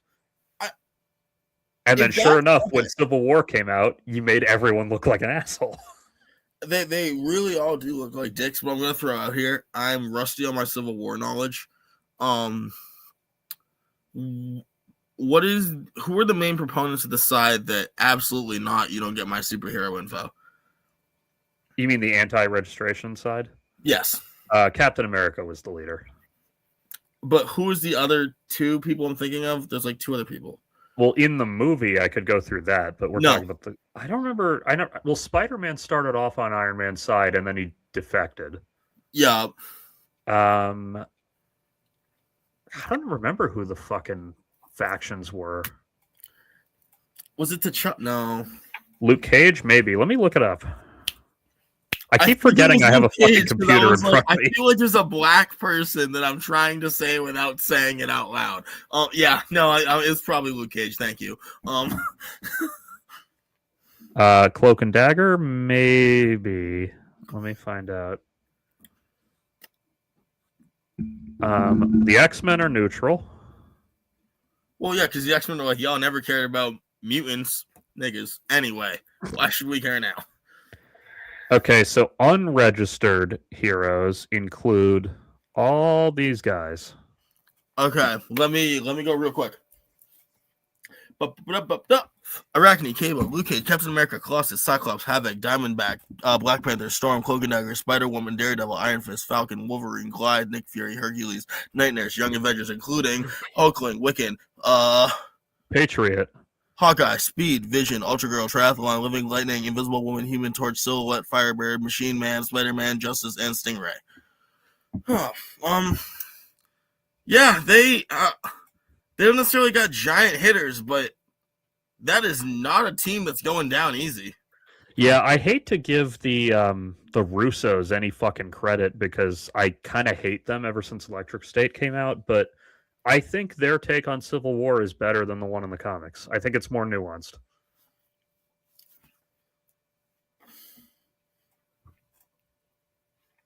I can see that. Mr. Fantastic and Hank Pym were on Iron Man's side. Sue almost divorced Reed over it. I remember that. Which, by the way, that's completely out of fucking character for Reed, too. Do you feel that way, actually? Well, see, here's the problem with Civil War as it is in the comics. Is such a fucking... Okay. Bro, nah, fuck this. I'm tired of acting like Reed's anything but a villain. He's only the hero because we frame it this way. He's such a fucking control freak. He formed an Illuminati out of just himself. And I understand that's not the Illuminati, but you know what I mean. I'm doing words. But, like, he formed a fucking group of just Reeds. And then all the Reeds control everything. Fuck you, dude. Yeah, Reed is a character who you really have to have a good writer behind them, or else he dips really into, like, fucking... not eugenicist territory, but like save the world from itself territory. Well, okay, you say you need a good writer for Reed.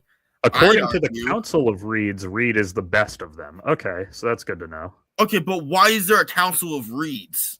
All the other ones left their family but ours. Okay, that makes sense. Reeds should not join together. It's the Council of Ricks. Bro, like... Yeah, I know. Like, literally, it's the Council of Ricks because, Reed is such a fucking dude who cares so much about everyone's freedom that he made an organization to limit people's freedom. I fucking can't stand it.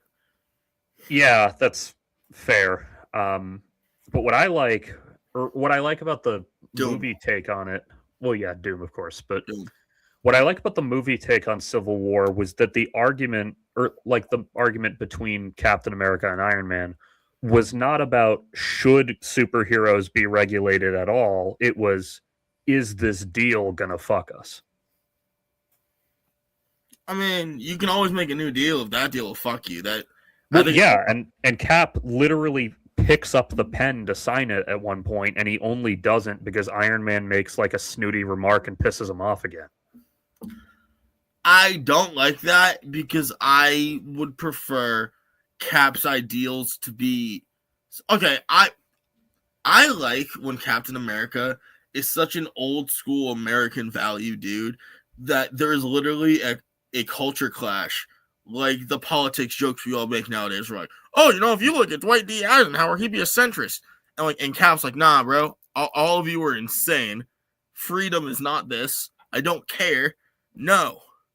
I don't want him to fucking almost fold on that. I want him to always be like, no. Well, to be clear, he doesn't almost fold. What happens is that when they're discussing it and Iron Man goes like, look, man, we can do a lot of good if we put up with this. He says, he literally says like, and there will be safeguards. And Tony goes, yeah, we can work all that out. If you sign it now, we can fine tune it later. And he's like kind of, okay. Like he's thinking about it. And then Tony fucks it up by acting like Tony.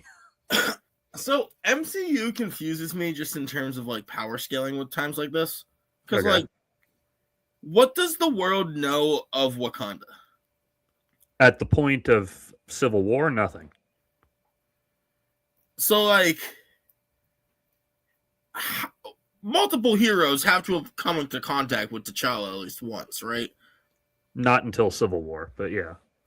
So the Avengers don't know there's a whole country.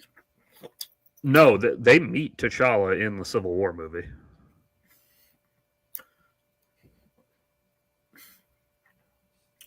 I guess Iron Man's tech confuses me then. Because after Avengers 1, isn't he constantly scanning the planet for like hidden invisible shit? Because he's super worried about aliens. I just assumed he found Wakanda. Well, he knew that Wakanda was a source of some vibranium.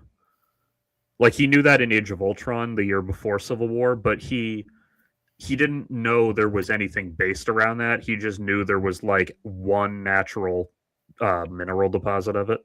So like, I know I'm not a great physical science guy, but like, he's not reading the tons of energy pounding off this one point in Africa. They had some phlebotinum wibbly wobbly bullshit to explain how they can shield their energy usage or some shit. Okay. That was my biggest problem with Wakanda Forever. They pretty much threw out T'Challa's legacy of creating embassies and pretty much had Wakanda become isolationist again. That is possibly an intentional commentary on progressivism and how if you lose the person spearheading it, it fucking decays. Maybe we shouldn't be using Wakanda as a fucking focal point for making a statement. Maybe we can just let Wakanda be prosperous and fucking beneficiary the way that it's supposed to be without having them be the goddamn like lamb to slaughter for, oh, well, we're actually making a point. Fuck that. True, but it's Ryan Coogler, so I'm trying to give him a little bit more credit. I know. No, because when we give blind credit, that's how we got Kanye. That's fucking the problem. True. Blind credit equals Kanye. We give praise when due and spanks when accepted. Like, yeah, I mean, there's only like so much I'm willing to go to bat for the Black Panther movies because they are just Marvel movies at the end of the day, but they're better than most. My whole beef with the Black Panther movies is like, I really do understand allegiance to a certain actor, but I feel kind of robbed when, because Chadwick dies, I don't get any more T'Challa. Yeah, it is really obnoxious that they won't even do more T'Challa outside of the MCU. Like I'm frustrated with this because I'm just not allowed to have T'Challa anymore because you cast a dude with a chronic illness and never planned for a fucking long thing, despite you constantly planning for long things. My bad. I'm fine with them doing that just in the MCU because recasting such a main actor would be kind of weird. But like, then the X-Men cartoon didn't use T'Challa, and I guess the Avengers game didn't either. I didn't play that dog shit. Well, there is always the thing that we don't talk about much, which is most of these heroes don't have to fucking always like have their helmets off. You could just have Black Panther doing some shit. I wears a whole suit. You know what I'm saying? I would have really liked it if Wakanda Forever had not had him be dead, but simply had it be that being king is now a full-time job because he has to rebuild after Endgame. I could work with that. I don't know. They did use him in the Avengers game. It just sucked. Yeah, I never played that shit. We can just make new people. It's okay. How many fucking Batmans are there? Larry, help me out. Too many. Too many. Are there more than 10 actors? Yes. And that's the ones that you can name from the last half a century. I mean, if we're including voice actors, it's like God knows. No. I'm talking just live action, make our life easy. Just straight in film. Okay. There was the guy in the 40s serial. Yep. It was Lewis something. There was the guy in the other 40s serial. There was Adam West. Yep. There was Michael Keaton. Yep. There was Val Kilmer. Yep. George Clooney. Christian Bale. Fucking Ben Affleck. There's Robert Pattinson. There was the guy from Titans, if we're counting TV shows. He didn't technically play Bruce Wayne, but he played a guy who shapeshifted into Bruce Wayne in Batwoman. I'll take that as Clayface, so I'm going to pull that off. It wasn't literally Clayface, but yes. Okay, it's back on the board then. No, it was Tommy Elliott gave himself surgery to look like Bruce Wayne. Okay. Anyway, they had a photo of Bruce Wayne played by that actor. So, back up, I get you. Yep, there we go. They probably would have brought Bruce Wayne into the Gotham Knights show eventually if it hadn't ended. There was Kevin Conroy in that one episode of the live action Crisis. I always think of him as animated, but I forgot he did show up for a second in live action. Yep. So that's at least 12? That's 14 we're at. Okay. Yeah, so there's been a lot of fucking Batman. God forbid. And that's not even including ones who are only in animation. Oh, but God forbid we recast one fucking dude. Oh, some fucker at the end of Gotham? Yeah, oh yeah, I forgot about Gotham. 15. As everyone should, because Gotham is fucking terrible. This is insane. Why do we not just recast T'Challa? Listen, black people look the same to a bunch of the audience anyway. The fuck is this? Well, Blade has been recast. He just hasn't actually fucking appeared. Well, Okay, so audience members, I think you see where I'm kind of pointing. Like, I'm getting frustrated, but I think you see where I'm pointing. Why is it some characters can't get recast? No, Demiurge, you're full of shit. Gotham is like, maybe you like it as its own thing, but as a Batman adaptation, it fucking wipes its dick and balls with Batman.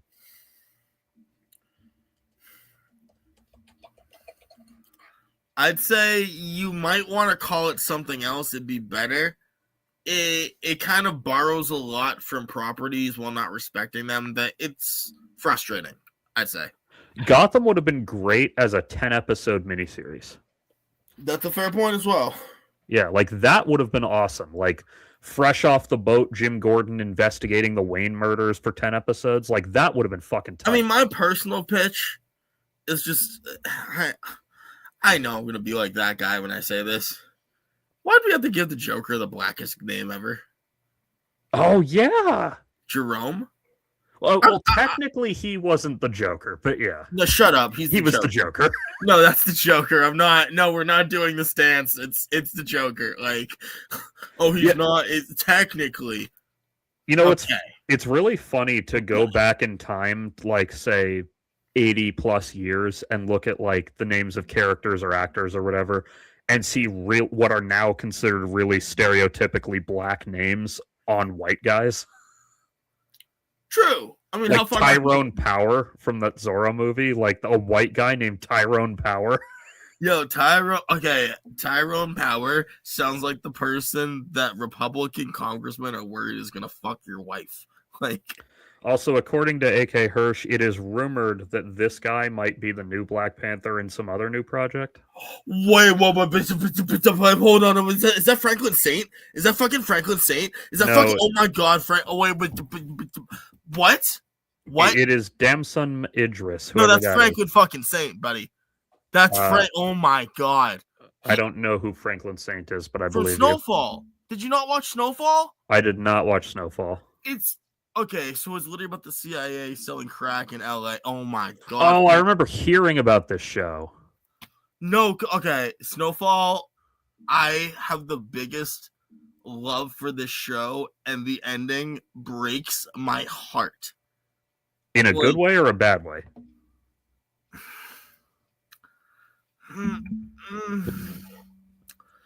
I'm gonna say a bittersweet way, because I can understand why we went the direction that we did. There is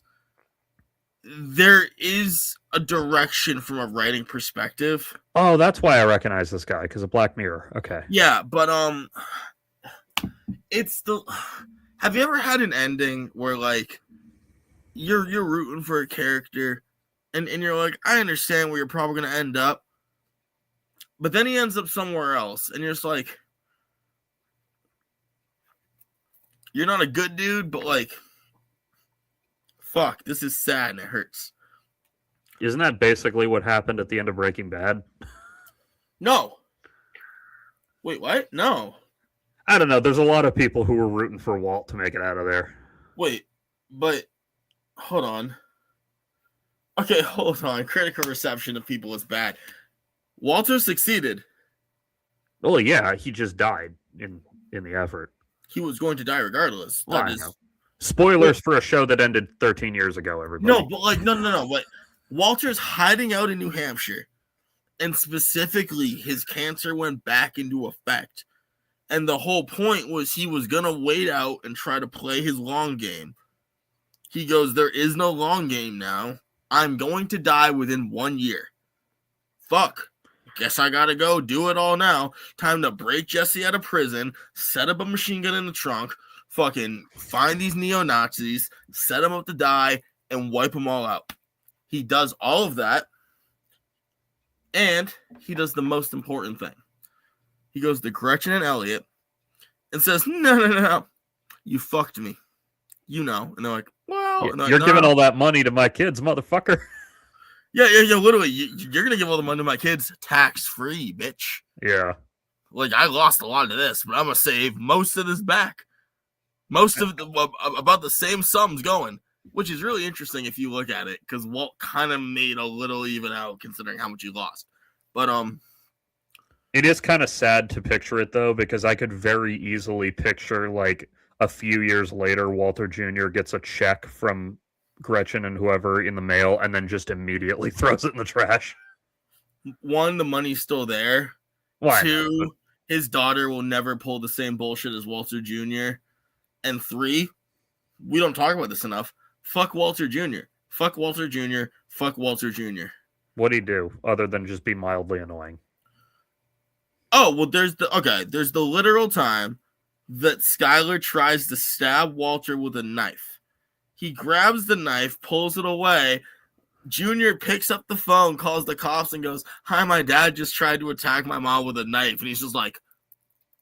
To be fair, Walt did he didn't attack her with the knife, but he did like fist fight Skylar for a second. She tried to kill him with the knife. Well, yeah, I know. I'm just saying, like, from Walter Jr.'s perspective, he just found out his father might have... whole interaction. Yeah, but he also just 5 seconds earlier found out that his father might have killed somebody, so... So, in other words, he's taking his emotions from one thing and lying to the cops because of it. Fuck you. I think he correctly interpreted it as his mom was acting in self-defense and his father reacted badly to it. His mom tried to kill him because he wanted the baby. And I get he shouldn't take the baby, but it's not like this couple hasn't been weaponizing the baby this entire show. Oh, I'm sorry that now is the time we're going to rise above using Holly. Oh, you really showed me now, Skylar. My bad. Yeah, I really cared about that earlier.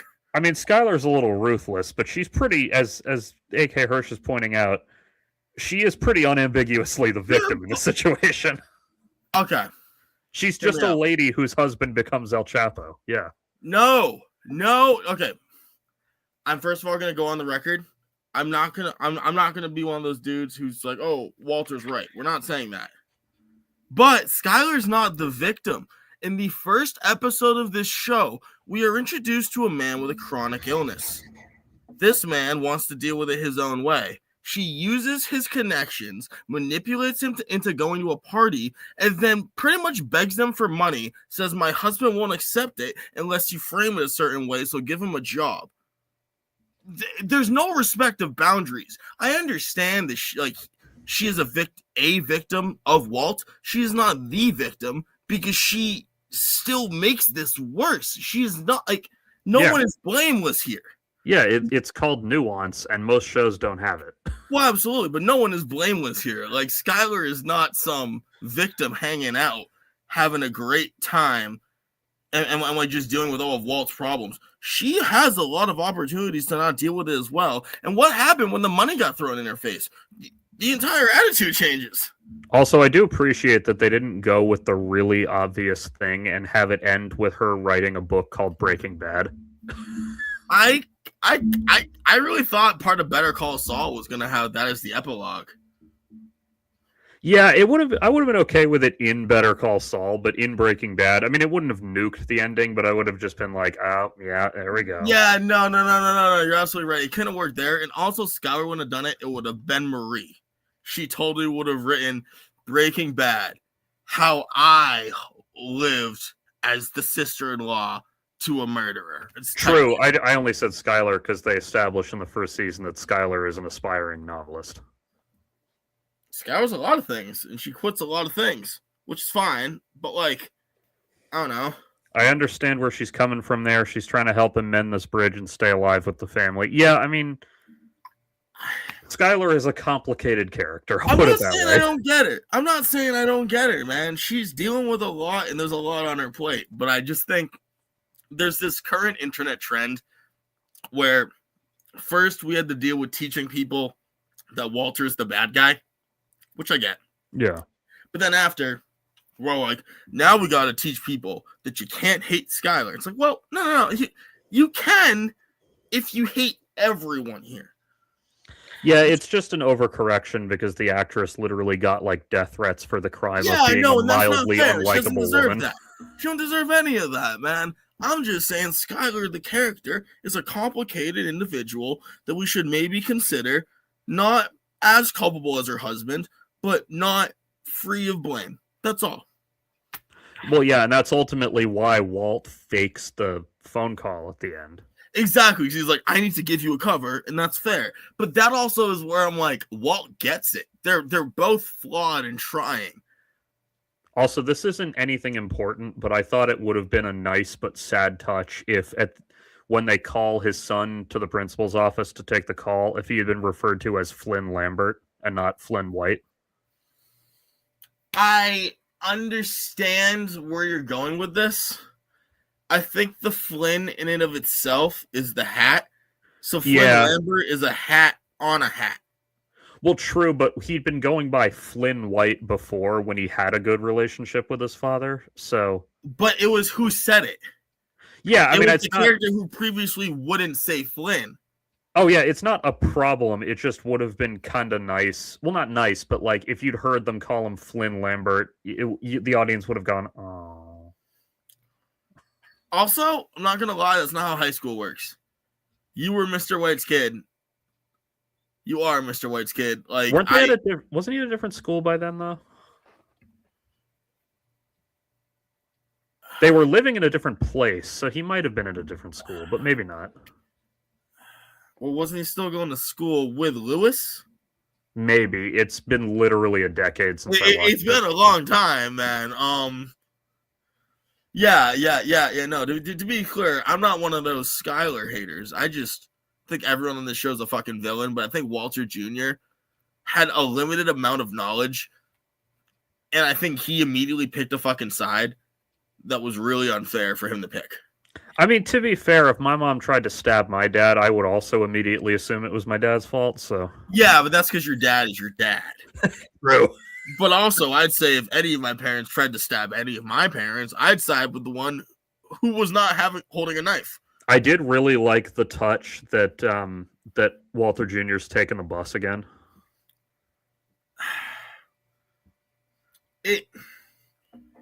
I don't know, man. I get frustrated with some of that. Well, I like that because it's like, oh, damn, he wanted absolutely fucking nothing to do with his father. He hates his dad's money, but it's like, okay, how does that help your family? Actually, it's entirely possible that wasn't his decision to get rid of that car, too, given Oh, no, that wasn't his choice on that one. That was just because the IRS took their shit. But, like... Did he know that... Well, Walt didn't kill Hank, but... So that was why he took his mom's side in that fight, was because it... He knew Hank was gone and thought he killed Hank. Yeah, he knew Hank was dead, and from his POV, there was credible evidence to suggest that his father did it. Well, to be fair, he didn't even know Hank was dead. He knew Hank was gone. No, fuck. No, hold on. No, hold on. That's right. Walt calls Skylar and is like, Hank is dead. Yeah. Pack your shit. It's time to go. She goes, what? He goes, they got him. They got Hank. Hank's gone. Pack your shit. I'm coming home now. He shows up. He's like, what are you doing? You ain't packed. She's like, I'm not going. He's like, what? She's like, I'm not going. He's like, okay, fuck it. Baby and money. Time to go. She's like, you ain't taking my baby. He's like, I'm taking my baby, bro. I mean, I don't know what the fuck to tell you. She's like, you're not taking the baby. He's like, I'm taking the baby. She fucking tries to get him with the knife. He's like, what the fuck is wrong with you? He's still holding the baby, motherfuckers. Don't forget that. You're swinging knives around babies. There's a but we should go in a sec because I want to watch The Pit before I have to go to bed. But you in the pit. Have you seen RoboCop 2? Yes. Do you remember the ricochet shot bit? I love that. I'm thinking of that because one of the things that makes that scene great is that if you watch it, you notice he doesn't start doing it till he knows Lewis is there to catch the baby when the guy falls. Because you care about a baby. Yeah. By the way, in the RoboCop video game, the recent one of the unlockable skills you can do is the ability to do ricochet shots with the targeting thing. Oh my god, that's so sick. Like, it'll actually draw the little green line on your interface like it did in the movie. I'm not gonna lie. I have gotten so invested over this conversation that we're talking about Breaking Bad next time we come back. Yes. And I would happily talk for another hour, but I'm going to go to my friend's competition tomorrow, which means that I have to go to bed in a couple hours. But I will ask the audience one question first to think about. Who is the better villain? The organized Gustavo Fring or the madman Tuco? And either way, your answer will be tight, tight, tight, tight, tight, Tight, tight, tight! tight, tight, tight, tight, tight, tight, tight. Well, by the way, speaking of 90s era movies, Tuco fucking shows up in a ton of those. you showed me because I flipped shit. Oh, if you ever want to see, I trust our audience, so I'll give you guys this movie recommendation. But just know, if you're weird when it comes to Jewish people, you probably shouldn't watch this movie. Watch Pi by Darren Aronofsky. I think this is in my watch list. Okay. So, old man Salamanca is in here, walking and talking. Yeah. He's actually another one you see all over the place. You're like, oh, it's that guy. He's so good. It's this film, chef's kiss, bro. Chef's kiss. All right. Well, we will see you all on Tuesday when I do not have to go to bed early. So, in the meantime, melt some ice, if you know what I mean. Roses are red. Melt some ice. Put in guppies. Larry's gonna go, but boy, I'm getting them uppies. Bye. Bye, everyone.